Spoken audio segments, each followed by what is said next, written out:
नमस्ते, प्रणाम। हम शिवेश मिश्रा लोग गायक आप सभी को प्रणाम करते हैं, बताते हुए बहुत खुशी हो रही है कि दिव्य साई इंटरटेनमेंट के सौजन्य से 19/3/2024 को मंगलवार रात्रि 9 बजे से स्थान करहटिया बुजुर्ग चेहरा कला वैशाली श्री राधे कृष्णा विष्णु महायज्ञ के शुभ अवसर पर हम सभी कलाकार आ रहे हैं आप लोगों का प्यार आशीर्वाद पाने, आप लोगों के दिल से दिल तक को, दिल की आवाज को दिल तक पहुंचाने।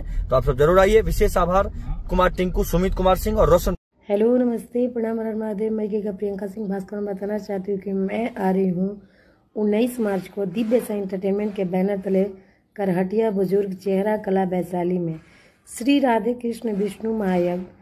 और मैं विशेष आभार देना चाहती हूँ टिंकू जी, सुमित जी एवं रोशन राय जी को। तो आप सब आइए और इस कार्यक्रम को सफल बनाइए। जय हो, हर हर महादेव। माता दी, हर हर महादेव। मैं हूँ आप सबके अपनी गायिका देवी प्रियंका और मैं आ रही हूँ दिव्य साई इंटरटेनमेंट के सौजन्य से श्री राधे कृष्ण विष्णु महायज्ञ के शुभ अवसर पे 19/3/2024 को करहटिया बुजुर्ग चेहरा कला वैशाली में। तो आप सब लोग भी आइए, मिलके धमाल मचाएंगे।